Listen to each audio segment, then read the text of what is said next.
Hello, so thank you to everybody who's given up their time this evening to come to our lecture. And today we're going to cover a little bit about some gynecological cancers, the things that you need to know for your exam, and also some really common exam type questions. So in terms of introduction, when we talk about gynecological cancers, we are talking about vulval cancers, vaginal cancers, cervical cancers, endometrial cancers, and ovarian cancers. And here you can see the approximate cases per year in the UK. And then you can see how those have changed over the last, how many of those have resulted in deaths as well. The 5-year survival is mixed. So things like ovarian cancer carries the poorest 5-year survival, whereas an endometrial cancer carries a slightly better 5-year survival. So we'll just jump straight into our first question. A 34-year-old woman is referred to colposcopy following a recent abnormal smear result. Exposure to which of these is a major risk factor for cervical cancer? And we'll give you about a minute to answer this.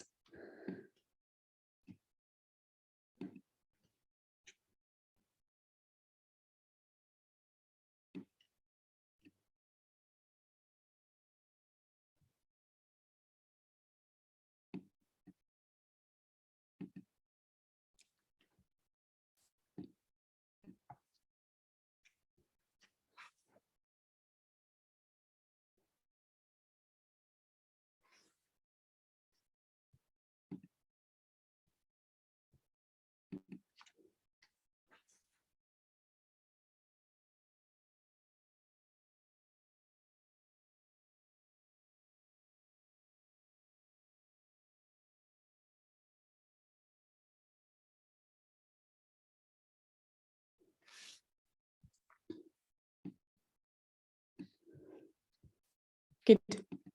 So the correct answer was HPV 16. So HPV infection is the most significant risk factor for developing cervical cancer, and around 99.7% of tumours will contain HPV DNA. HPV 16 and 18 are the most common high-risk types detected and are detected in more than 70% of cervical cancers. Transmission of HPV occurs primarily through skin-to-skin sexual contact. And although HPV 16 and 18 are the most significant risk factors for developing cervical cancer, you should be aware of types HPV 6 and HPV 11, because those are the ones that are more low risk but cause genital warts. And that frequently comes up in exams as well. So cervical cancer is the second most common cancer in women worldwide, preceded only by breast cancer. And it's the third most common gynecological malignancy in the UK, following ovarian and endometrial cancers. This is unfortunately a disease of the young, and over 50% of your cases occur in women under the age of 47, with a peak incidence in 25 to 34 years. So most HPV infections are benign. However, it's important to note that over 20 subtypes out of the 120 have an association with cervical cancer. The most important ones to be aware of are what we call the high-risk HPV strains. So that includes your HPV 16 and HPV 18. HPV produces viral oncoproteins E6 and E7, which are proteins necessary for malignant conversion.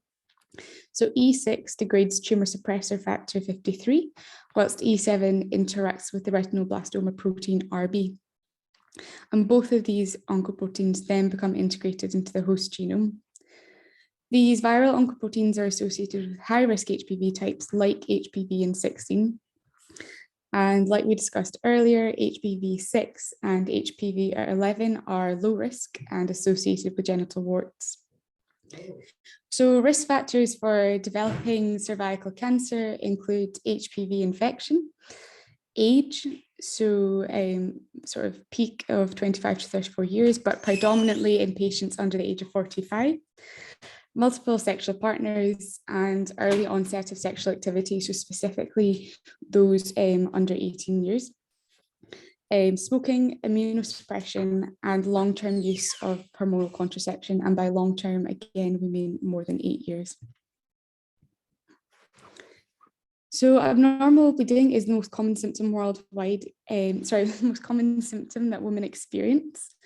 And this can be irregular bleeding between periods, bleeding after the menopause, or bleeding after sexual intercourse.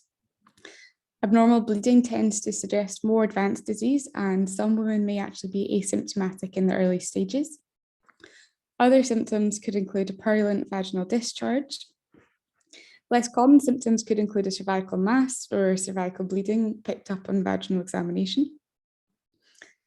And the majority of cervical cancers are squamous cell cancers. However, a small number are adenocarcinomas, and a small number, again, are a mixed type tumor. Some cases of cervical cancer develop from CIN, which is considered a precursor lesion. And cervical cancer metastasizes to the lung, liver, and bones.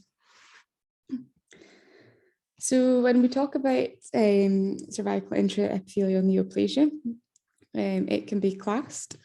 So CIN1 is disease confined to the lower third of the epithelium. CIN2 is disease confined to the lower and middle thirds of the epithelium. And CIN3 affects the full thickness of the epidermis. The average time from HPV infection to invasive disease is generally over 15 years. And early detection and treatment of pre-malignant conditions is essential to preventing cervical cancer. So essentially, the take-home message from this slide is the cancer occurs when CIN starts growing beyond the epithelium. And diagnosis is purely histological, and it's based on the degree of invasion in the epithelium thirds. So the cervix has several different linings. The endocervical canal is lined with glandular epithelium, and the ectocervix is lined with squamous epithelium. And the transformation zone is located around the opening of the cervix that leads onto the endocervical canal. In this area, there is a high turnover rate and low maturation of cells, which makes it very vulnerable to precancerous changes like CIN. The squamocolumnar junction is dynamic, and it moves during early adolescence and also during a first pregnancy. So it'll actually originate in the endocervical canal and then move to lie on the ectocervix. And it's the transition zone. So this area is where we should be sampling during screening, because this is the area that is most likely to be changed. So cervical screening is offered to all women over the age of 25. And it's performed 3 yearly in those who are 25 to 50, provided there's no changes, and 5 years from 50 to 65, and only in some patients after the age of 65.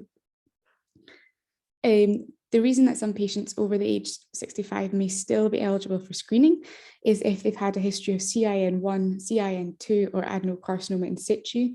Those patients should continue screening for a total of 20 years, so that might push them into the over age 65 category.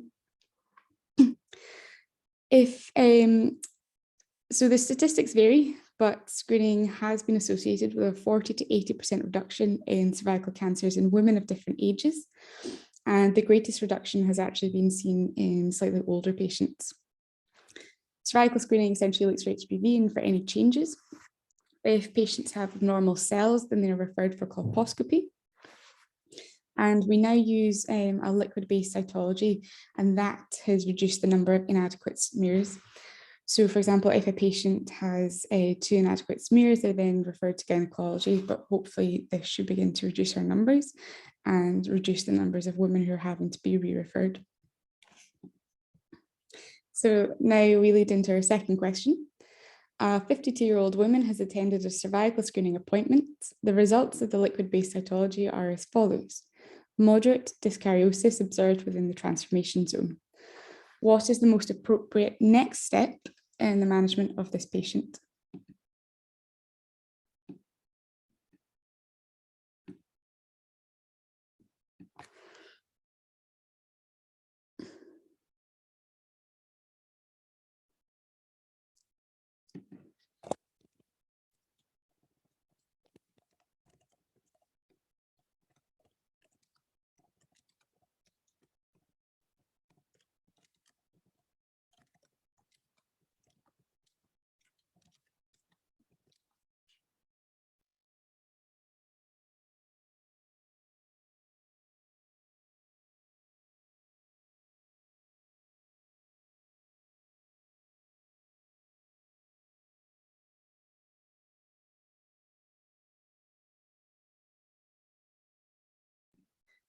Good. So the correct answer was refer to colposcopy, and we'll discuss this a little more in the next question. Sorry, in the next slide.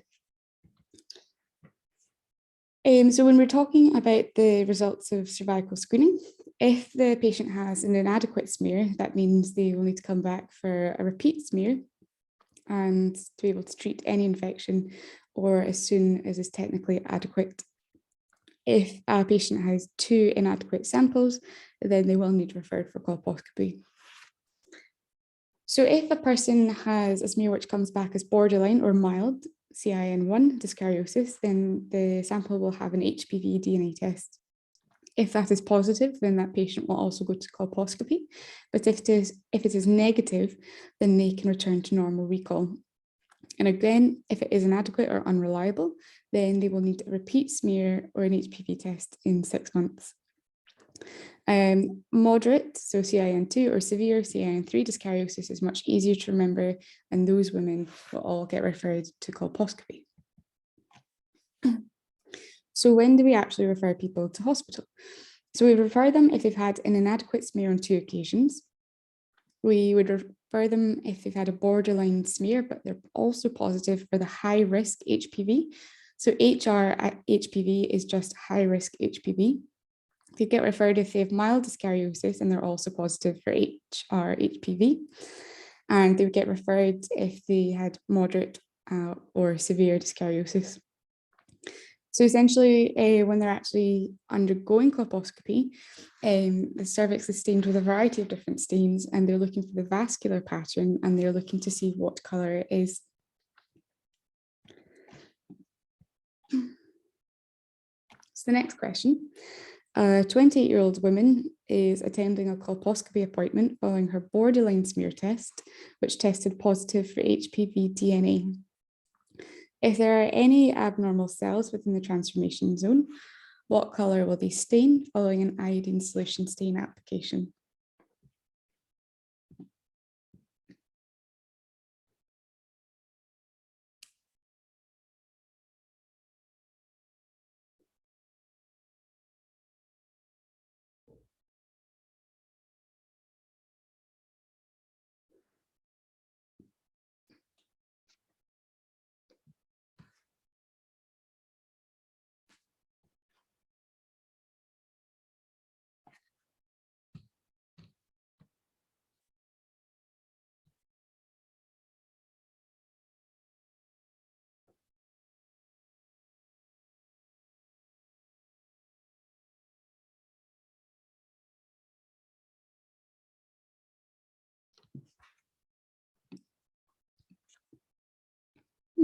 So this was a slightly more difficult one, and the correct answer was yellow. So what happens is when the iodine is applied, it's normally a brown, but will show up as yellow or highlighted if there are abnormal cells. And we can talk about it a little bit more here. So the woman comes in for colposcopy, and it's performed whilst the patient is in the lithotomy position. So what happens is the cervix is stained with acetic acid solution in the transformation zone, because we talked about it earlier, that is the zone with the highest cell turnover and the lowest maturation rate. So that is the area that we want to be sampling. When you're talking about the acetic acid solution, the abnormal cells will stain white or aceto-white. And when the cervix is stained with iodine, normal cells will stain black or brown, whilst abnormal cells will stain yellow. So those are the 2 things to be aware for real life when you're practicing, but also for an exam. It's also possible to take a biopsy whilst the woman is coming for colposcopy. So they might need a little bit of local anesthetic, and they tend to try and take the biopsy from the area that looks the worst. And similarly, a long look excision of the transformation zone may be performed at the time of the colposcopy, and that's one we call it see and treat. And the idea is that you've seen this area of abnormality and then you have the chance to remove it.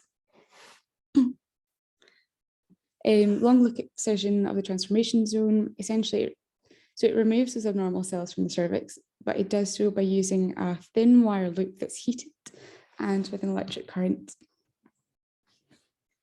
So we've talked about this a little bit, but we will continue. So we've talked about see and treat, which is when you can see the abnormal lesion at the time of colposcopy. And then there's two ways of removing or destroying that lesion. So when we talk about destructive, we're talking about the use of cryocautery, diathermy, or laser. And they act to try and destroy the abnormal cells, whilst long look excision of the transformation zone or cold knife cone, they're actually excisional, so they just remove the abnormal area. And long look excision of the transformation zone is really successful, and it carries a 95% success rate. Once they've undergone these, you then want to do an HPV test of cure for all treated women at 6 months. So you want to see if they're still testing positive for those high-risk HPV strains. If negative, then they can go back to their normal recall. But if positive, then unfortunately that patient needs to come back to colposcopy. So the Thiego staging is used for cervical cancer. And you can see here that it relates to how far the cancer has spread. So a stage 0 is essentially when you just have CIN in situ, and that's because it's your precursor lesion. And then as you progress through the stages, the cancer has spread further. And then by the time you reach stage 4, the cancer is actually spread into the bladder, rectum, or may even have distant metastasis. It's good to know about the staging of cervical cancer because ultimately your prognosis is going to depend on the size, depth of invasion, but also the presence or the extent of your lymph node spread. So when we're talking about the treatment of cervical cancer, if somebody has a microinvasive carcinoma, this can be managed with cone biopsy or simple hysterectomy, depending whether the patient has completed their family or not. So if they've completed their family, then a hysterectomy would be appropriate. However, if they haven't completed their family, then you could offer them a cone biopsy, and that would just allow them to continue to complete their family. Cold knife cone biopsy is usually the treatment of choice, but laser excision or ablation could also be used. For patients with stage 1B to 2A, so early stage disease, these patients would generally be offered a radical hysterectomy and lymphadenectomy. Based on pathology results, some patients may then be offered post-op chemoradiotherapy. And for patients with early stage disease but bulky tumours, chemoradiotherapy is preferred as the first-line treatment option. For locally advanced disease, again, the first-line treatment would be chemoradiotherapy. And then there are a variety of management options for patients with recurrent disease, and the choice is usually decided by the stage of cancer, but also the patient fitness. So the HPV vaccine has been incredible for the world of cervical cancers. We now have 2 licensed in the UK. So Cervivix was used before September 2012. However, Gardasil has been the HPV vaccine used in the NHS vaccination programme since 2012. The thing that makes Gardasil special is you are covered for HPV 6, 11, 16 and 18. So that includes your high-risk HPV types for your cervical cancer, but also the HPV types that will cause genital warts. So you're actually protected from both things. Generally speaking, it's 3 IM injections over 6 months. And the best time to begin those is ideally prior to the first time they've had sexual intercourse. The reason that people still need smears is because they're still at risk of other HPV subtypes. So for example, 31, 45 and so forth. So now this leads on to our question number 4. A 59-year-old woman presents to her GP experiencing vaginal bleeding intermittently for the past 3 months. She reports not having vaginal bleeding in the previous 6 years. What is the most likely diagnosis?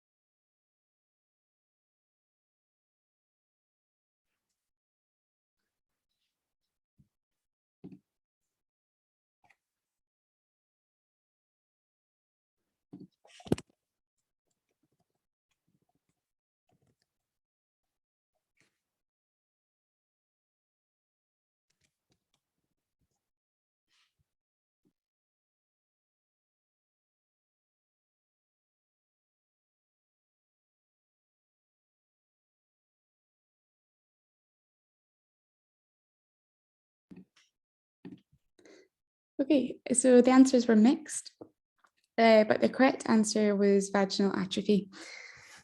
So the commonest cause of postmenopausal bleeding includes vaginal atrophy, which is caused by lower estrogen levels.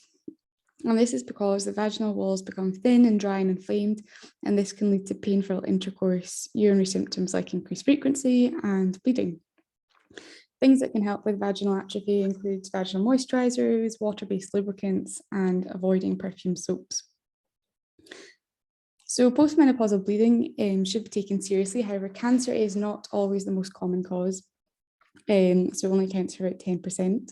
The most common causes include vaginal atrophy, which is your most common, the use of hormone replacement therapy, endometrial hyperplasia, endometrial cancer, and endometrial or cervical polyps. So a 47-year-old woman whose friend has just been diagnosed with endometrial cancer would like to know what puts someone at risk of developing endometrial cancer. Which of these is the risk factor for the development of endometrial cancer?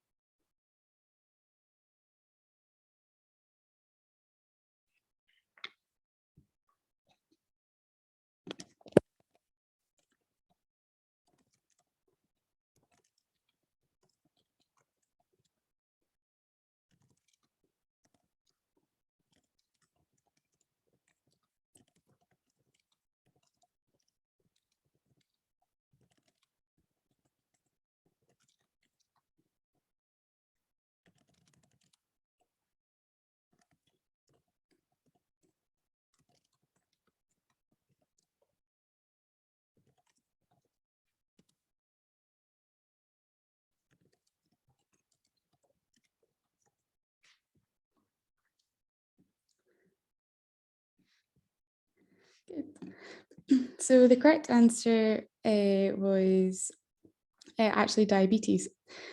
So strangely, older age when first giving birth is protected or is a protective factor, whilst giving birth below the age of 25, so i.e. younger, carries an increased risk by 44%. High caffeine intake is also protective. Breast cancer per se is not associated, but tamoxifen use is. And the combined oral contraceptive pill is also protective for endometrial cancer. So endometrial cancer is the most common gynecological cancer in the UK.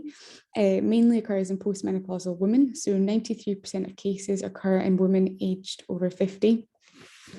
And again, there are a variety of risk factors. So obesity is a risk factor, and that is because adipose tissue produces estrogens.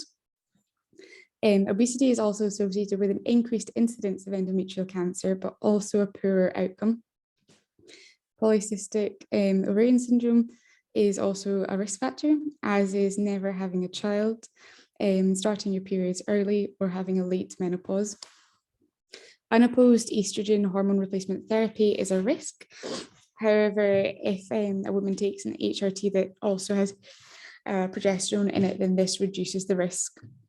And when we say SERM, we just mean a selective estrogen receptor modulator.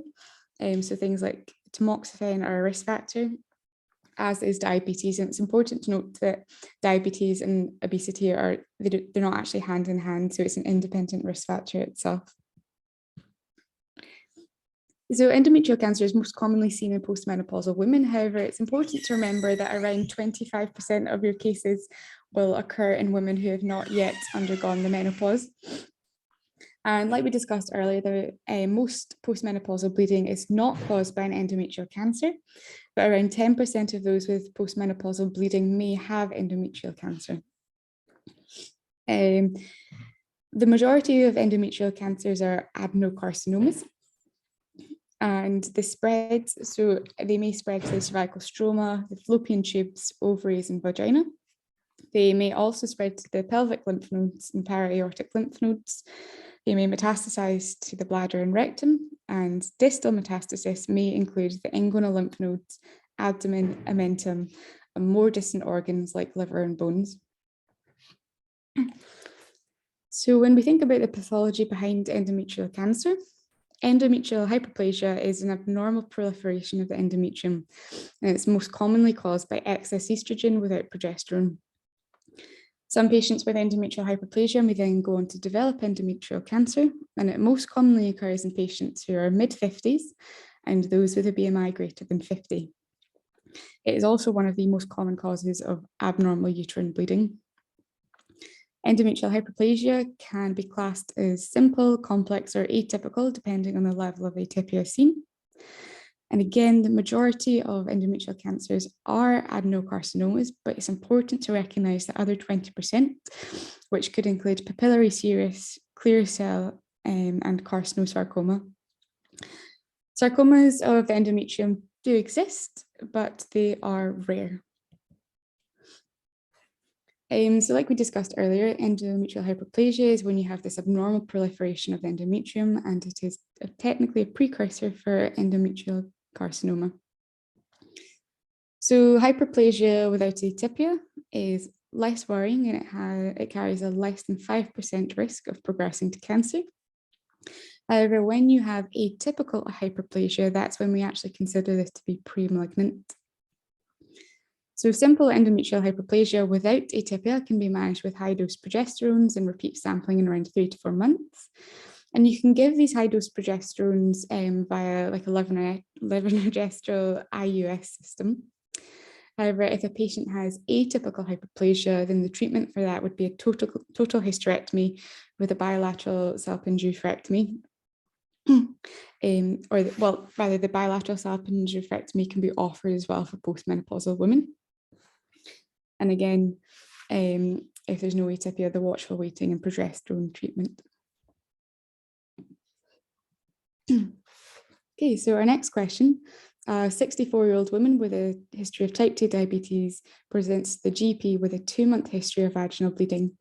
2 months ago, she completed her tamoxifen therapy for breast cancer. What is the gold standard investigation to exclude a diagnosis of endometrial cancer?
Good.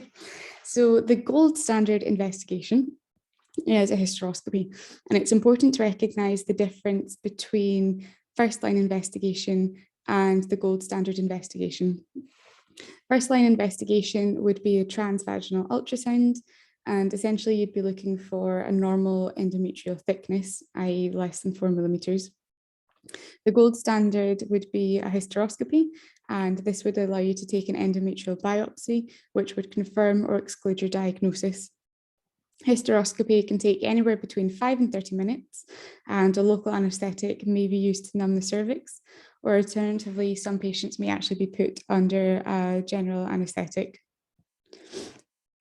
So in terms of diagnosing endometrial cancer, hysteroscopy and biopsy is the gold standard, and that is because you can visualize the area, but you can also take a tissue sample to confirm your diagnosis.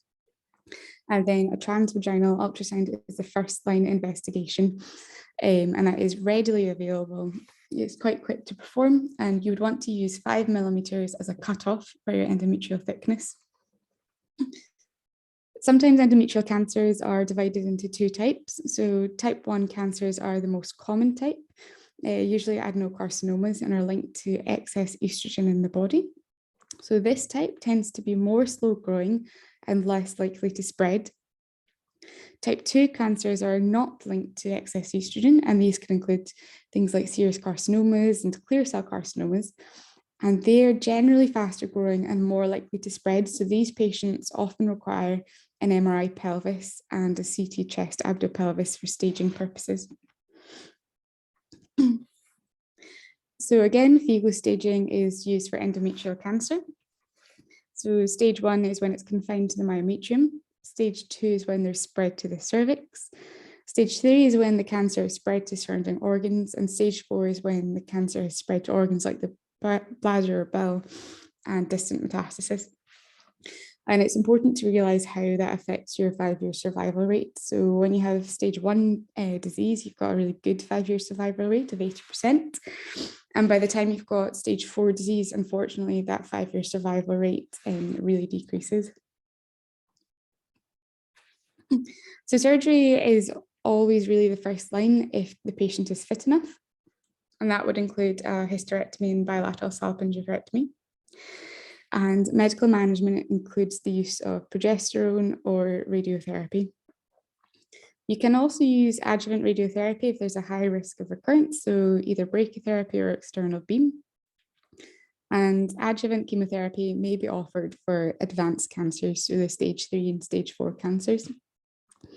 And then again, you have patients with inoperable disease or those who aren't fit enough for other treatments may be unable to undergo some palliative chemotherapy for symptom control. So question 7, a 51-year-old woman presents to her GP with a 3-month history of what she describes as IBS-like symptoms of abdominal distension and fatigue. What is the first-line investigation for this woman's symptoms?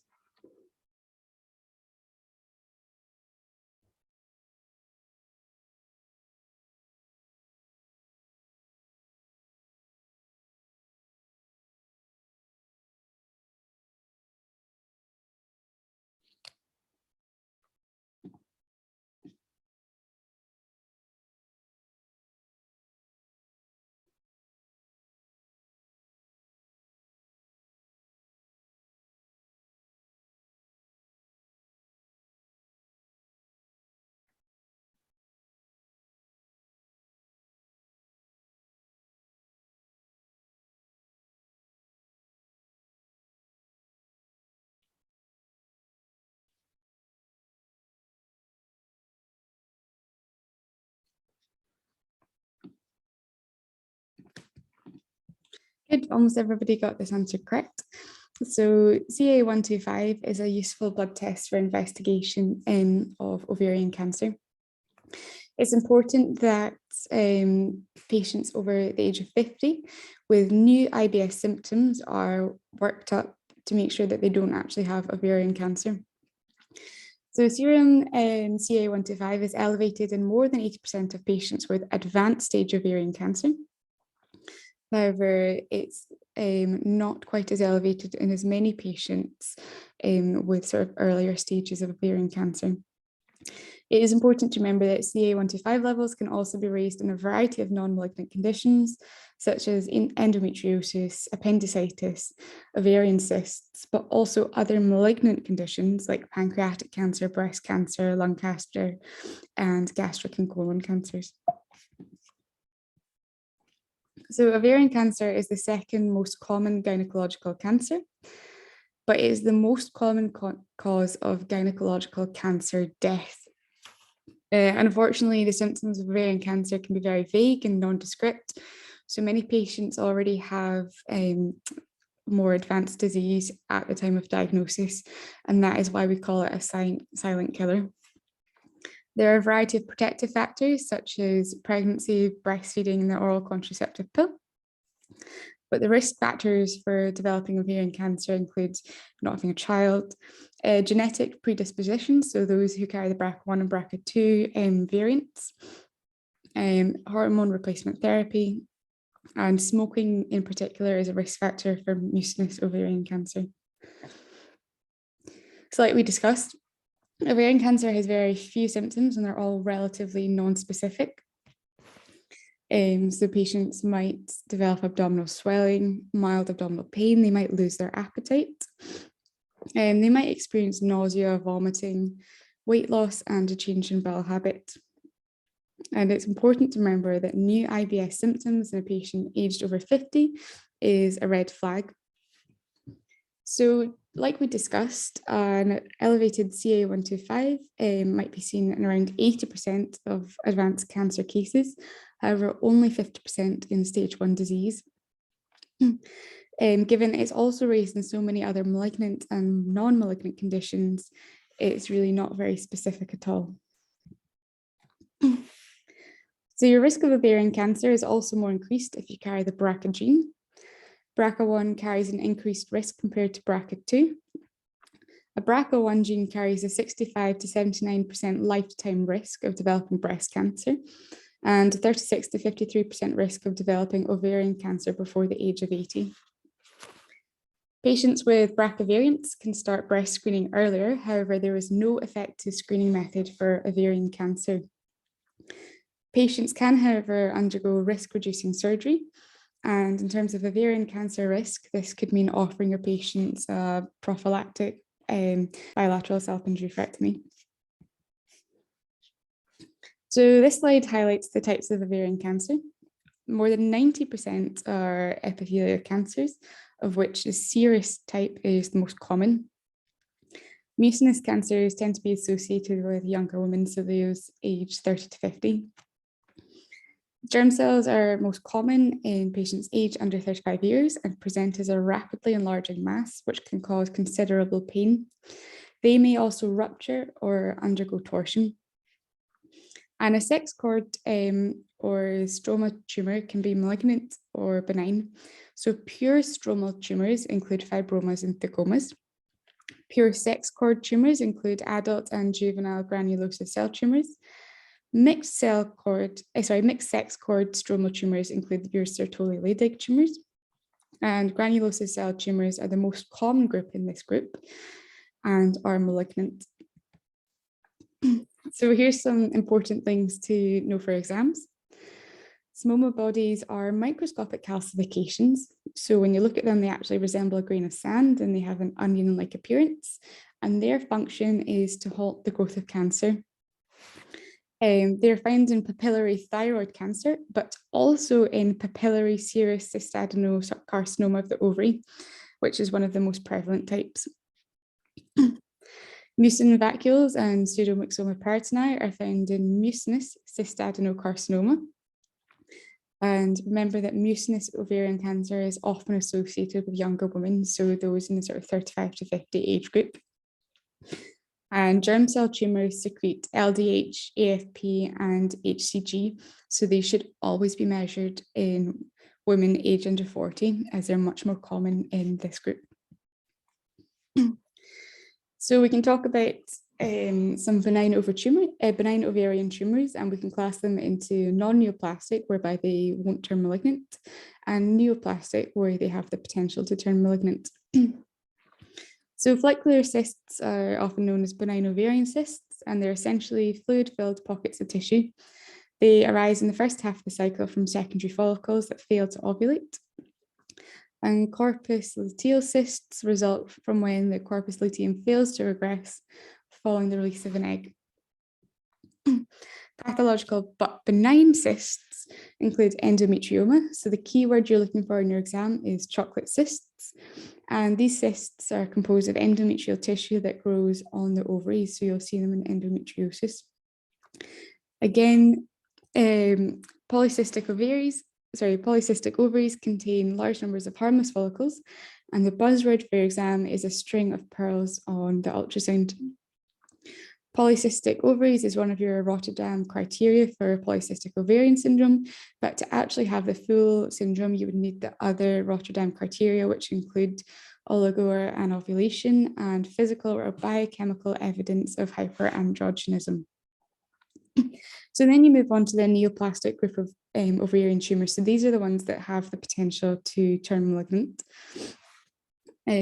So you have your epithelial tumours, your benign germ cell tumours, and your sex cord or stromal tumours. The key for your exam is your sort of teratomas. They may often contain different types of tissue, for example, teeth and hair. So now we move on to question 8.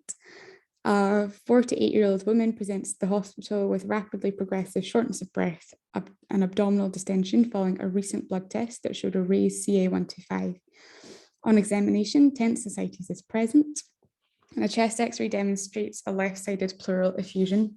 What type of ovarian tumour is classically associated with the above presentation?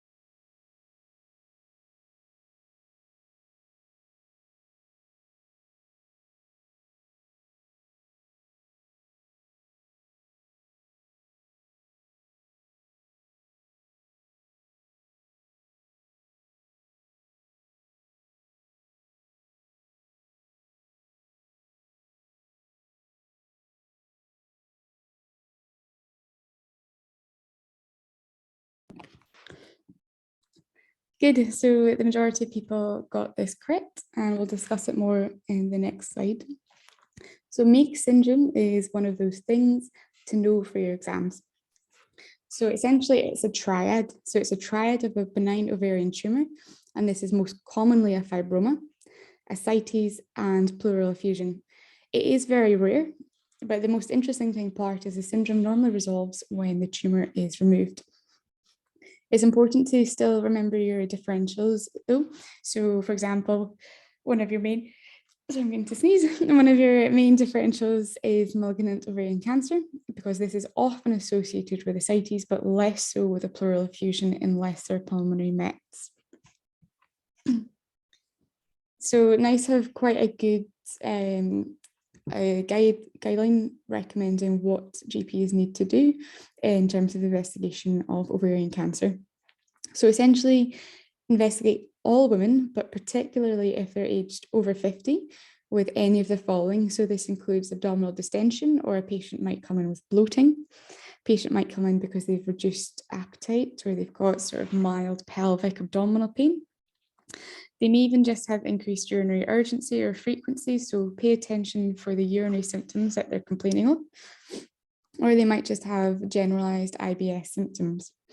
But you also want to consider it as a differential if your patient comes in with weight loss, fatigue, or even a change in their bowel habits.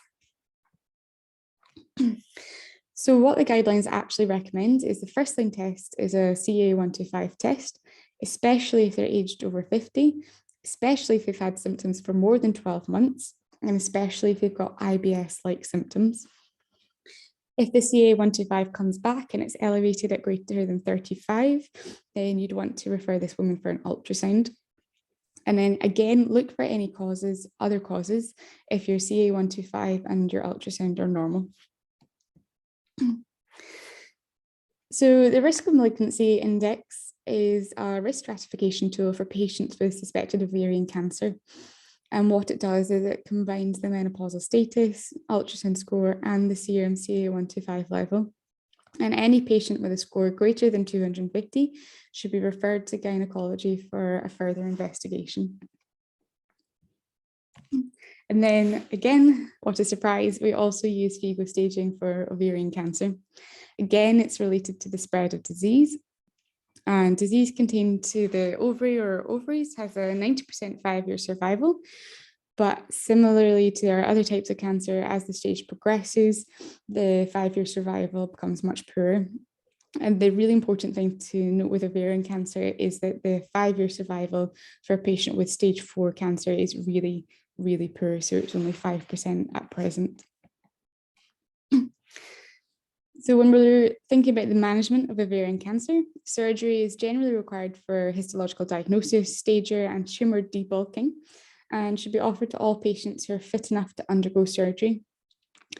Generally speaking, most of these patients will also undergo adjuvant chemotherapy, and chemo regimes are usually platinum and taxane based and are recommended for all stages apart from low-grade disease. Non-epithelial cancers tend to occur in young women, And the thing about these is they tend to be really sensitive to chemotherapy. So given that you've got such young patients, you might actually be able to offer them chemotherapy, but with more conservative surgery. And again, for recurrent or inoperable disease, you might be able to offer your patient some palliative chemotherapy. So I think we're on to one of our last questions now. An 82-year-old woman presents to her GP with discomfort when passing urine and vulval itching. On examination, white discoloration and thickening of the labial folds with the areas of scarring are noted. Which dermatological condition is affecting this patient, and which of these conditions is placing her at increased risk of developing vulval cancer? And it's just the one answer for this one.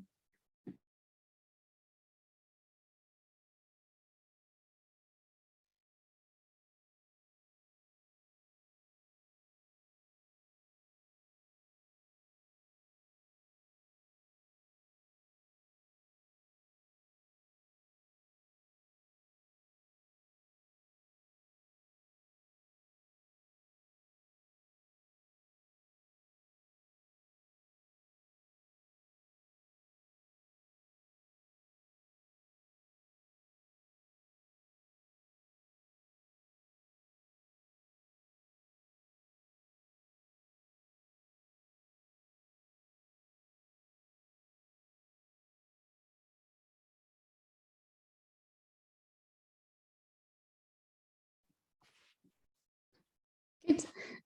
So the majority of people got this answer correct. Lichen sclerosis is a skin condition that causes itchy white patches on the genitals or other parts of the body. It's usually a common chronic inflammatory skin condition, and it's usually diagnosed in women aged over 50. Lichen sclerosis of the genital sites is associated with an increased risk of vulval squamous cell cancer. So vulval and vaginal cancers are much less common. 90% of these are squamous cell cancers, and the remainder are composed of melanomas, adenocarcinomas, and sarcomas. The 5-year survival for local disease is relatively good at greater than 80%, but unfortunately that 5-year survival drops quite dramatically if there's lymph node involvement. So risk factors include HPV exposure.